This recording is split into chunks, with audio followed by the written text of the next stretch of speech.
नमस्कार दोस्तों, स्वागत है आपका हमारे चैनल पे।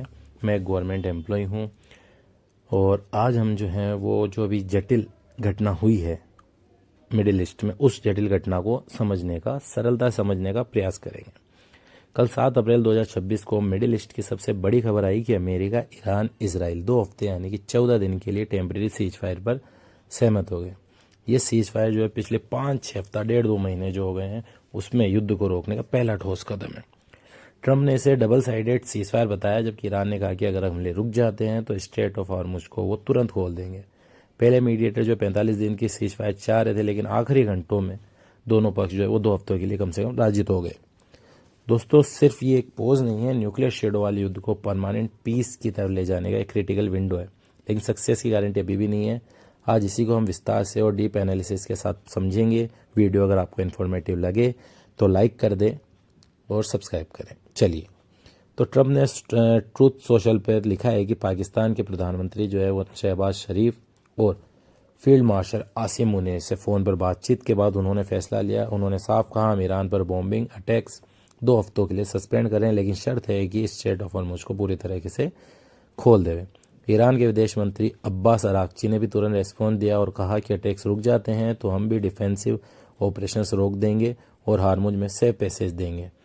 इस सीजफायर की फॉर्मल टॉक्स जो हैं वो 11 अप्रैल 2026 से पाकिस्तान के इस्लामाबाद में शुरू होगी। दोस्तों, एनालिसिस ये है कि लास्ट मिनट डील ये दिखा रहा है दोनों पक्ष युद्ध के एस्केलेशन से डर गए थे, यानी कि और बर्बादी नहीं चाहते थे। ट्रंप पहले all hell will break loose कर रहे थे, लेकिन आखिर में डिप्लोमेटिक एग्जिट ले लिया। ईरान के लिए भी ये रेजिमी सर्वाइवल का सवाल था। मेन चीज़ ये है कि पहला जो 45 दिन का प्रपोजल था उससे हम 2 घंटे के प्रपोजल पर आए कैसे, वो हम समझते हैं कि 2 घंटे पहले इस प्रपोजल पे 2 सप्ताह के लिए आए कैसे। तो पहले जो मीडिएटर्स थे वो थे पाकिस्तान था, मिस्र, तुर्की था। ये 2 फेज सीज फायर कोशिश कर रहे थे, यानी कि पहले फेज में सीज फायर और दूसरे में परमानेंट पीस टॉक, लेकिन ईरान ने इसको रिजेक्ट कर दिया। उनका कहना था कि हम टेम्प्रेरी सीज फायर नहीं चाहते हैं 45 दिन वाला, हम permanent end to the war चाहते हैं जिसमें रिपेरेशंस और सॉवरेनिटी की गारंटी हो। ट्रंप का 8 अप्रैल को 8 PM का डेडलाइन था। आखिरी 2-3 घंटों में सिचुएशन जो है वो ड्रामेटिकली चेंज हो गई। ईरान ने अपना 10 पॉइंट वर्केबल प्लान दिया। ट्रंप ने उसे वर्केबल भी बताया, लेकिन बाद में शायद वो जगह उसने उन पॉइंट्स को फ्रॉड भी कहा। 45 दिन का जो प्रपोजल था वो आखिर फेल क्यों हुआ? सबसे मेन मुद्दा रहा ट्रस्ट डेफिसिट का। दोनों देशों को एक दूसरों पर जो है वो भरोसा नहीं था, विश्वास नहीं है। ईरान को लगा 45 दिन बाद अमेरिका फिर स्ट्राइक कर सकता है। 2 हफ्ते का डील कॉम्प्रोमाइज इसलिए हुआ क्योंकि ट्रंप को विक्ट्री दिखाना था और ईरान को इमीडिएट रिलीफ चाहिए था। ये दिखाता है कि डिप्लोमेसी में डेडलाइन कितना पावरफुल टूल हो सकता है। इस डील की जो मुख्य शर्तें क्या है कि आखिर किस चीज़ पे ये सीज फायर हुआ है और क्या क्या डिमांड्स जो है वो दोनों जो देश हैं आपस में वो सहमत हुए हैं। तो अमेरिका और इजराइल जो है वो पूरे 2 हफ्ते तक ईरान पर कोई भी बॉम्बिंग जो है वो नहीं करेगा। एयर स्ट्राइक हो गई या कोई भी किसी तरीके का अटैक नहीं करेगा।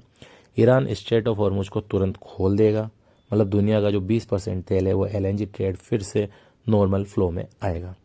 इन 2 हफ्तों के दौरान दोनों पक्ष परमानेंट पीस डील पर और फुल नेगोशिएशन पर बात करेंगे, जैसे कि आपके न्यूक्लियर रोलबैक हो गया, मिसाइल लिमिट्स, सैंक्शन रिलीफ, सब शामिल हैं इन टॉपिक में। अगर टॉक्स अच्छे भी चले तो ये सीज फायर को एक्सटेंड करने का ऑप्शन भी है। ठीक है, ये जो है वो एक डबल साइडेड सीज फायर इसलिए महत्वपूर्ण है क्योंकि दोनों तरफ से कमिटमेंट है, लेकिन याद रखिए बाइंडिंग ट्रीटी नहीं है ये। ठीक है, दोनों बंधे हुए नहीं है, सिर्फ पॉलिटिकल अंडरस्टैंडिंग है आपस में। अगर एक पक्ष वायलेट करता है तो पूरा डील कोलैप्स हो सकता है, वो कोई सा भी पक्ष हो सकता है। ट्रंप ने बाकायदा इसे big day for world peace बताया है, लेकिन एक्सपर्ट कह रहे हैं कि ये सिर्फ ब्रीथिंग स्पेस है। जो 2 सप्ताह अभी मिले हैं वो सिर्फ एक ब्रीथिंग स्पेस है, इससे ज़्यादा कुछ नहीं। यानी कि अगर कोई एक वायलेट करता है तो फिर से युद्ध शुरू हो सकता है, ऐसा है। ठीक है, तो इमीडिएट इम्पैक्ट जो है वो क्या हुए सीज फायर के? तो सीज फायर की जैसी खबर आई, ग्लोबल मार्केट जो है वो तुरंत राहत देखता हुआ दिखा, यानी कि उसको राहत मिली। ऑयल प्राइसेस जो हैं वो तेज़ी से नीचे गिरे। ब्रेंट क्रूड जो है वो $100 प्रति बैरल के ऊपर से नीचे आ गया। US स्टॉक फ्यूचर्स में 1 से 2% का उछाल भी देखा गया। आपने नोट किया होगा, इंडिया में भी जो है आज वो मार्केट ऊपर खुला था। क्यों? क्योंकि जो स्ट्रेट ऑफ हॉर्मुज़ है वो बंद होने से दुनिया का सबसे बड़ा सप्लाई शॉक लग रहा था। रोज़ाना 2 करोड़ बैरल तेल अटक गया था। अब जब स्ट्रेट खुल रहा है तो एनर्जी क्राइसिस का इमीडिएट खतरा फ़िलहाल के लिए इमीडिएट खतरा जो है वो कम हो गया, बंद नहीं हो गया, ख़त्म नहीं हो गया। फ़िलहाल वो क्या हुआ है, थोड़ा कम हो गया है।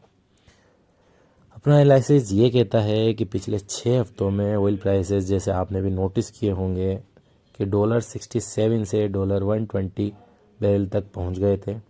ये डिस्ट्रप्शन 1973, अगर आपको पता हो, अरब ऑयल क्राइसिस, या 1991 का गल्फ वार भी आप ले लें, उससे भी बड़ा था।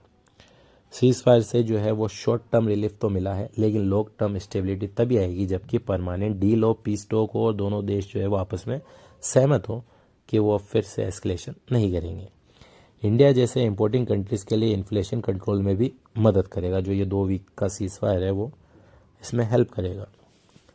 मेन चीज़ ये है कि इस स्थिति तक हम आए कैसे। आज सीज फायर हुआ है, लेकिन इससे पहले हुआ क्या था। फरवरी 2026 में ये हुआ था कि अमेरिका और इजराइल ने ऑपरेशन एपिक फ्यूरी के तहत ईरान पर जॉइंट एयर स्ट्राइक किए। दोनों ने मिलकर एयर स्ट्राइक किए थे। सुप्रीम लीडर जो था वो आयतुल्ला खामनेई, वो स्ट्राइक्स में मारे गए थे। या फिर आप कह लो कि अमेरिका और इजराइल ने जानबूझकर उन्हीं पे अटैक किया था, उनको टारगेट किया था, जिससे कि ईरान को कोई स्ट्रॉन्ग मैसेज आए। ईरान ने भी जवाब में बैलिस्टिक मिसाइल और ड्रोन से यूएस के जितने बेसेज हैं, आर्मी बेस हो गए, इजराइल और गल्फ स्टेट्स पर हमले किए। स्ट्रेट और हॉर्मुज़ को इफेक्टिवली बंद कर दिया। इफेक्टिवली का मतलब हो गया है कि बाकायदा उसका इफेक्ट पड़ा हो, जो कि पूरे वर्ल्ड ने देखा। परिणाम तो ये हुआ कि हज़ारों कैजुअल्टीज हुई। ग्लोबल ऑयल सप्लाई में 8 से 10 मिलियन बैरल पर डे का डिस्ट्रप्शन हुआ और रीजन वाइड इनस्टेबिलिटी आई, जिसे कि पूरी दुनिया ने देखा। ये कॉन्फ्लिक्ट सिर्फ यूएस वर्सेस ईरान नहीं था, ये nuclear, non proliferation, regional power balance और एनर्जी सिक्योरिटी का मिक्सचर था, अगर आप समझ पा रहे। ईरान के प्रॉक्सीज जैसे हौतीज और हिजबुल्लाह जो है वो भी एक्टिव थे। पाकिस्तान के मीडिएशन ने आखिरकार ब्रेक थ्रू दिया, क्योंकि पाकिस्तान दोनों पक्षों से क्लोज रिलेशन रखता है। यहाँ उसका यूएस के साथ मिलिट्री टाइज है और ईरान के साथ बॉर्डर प्रॉक्सिमिटी के तहत। अब यह है कि अगले 14 दिनों में क्या होने वाला है। तो 11 अप्रैल से जो है वो इस्लामाबाद में हाई लेवल टॉक शुरू होगी।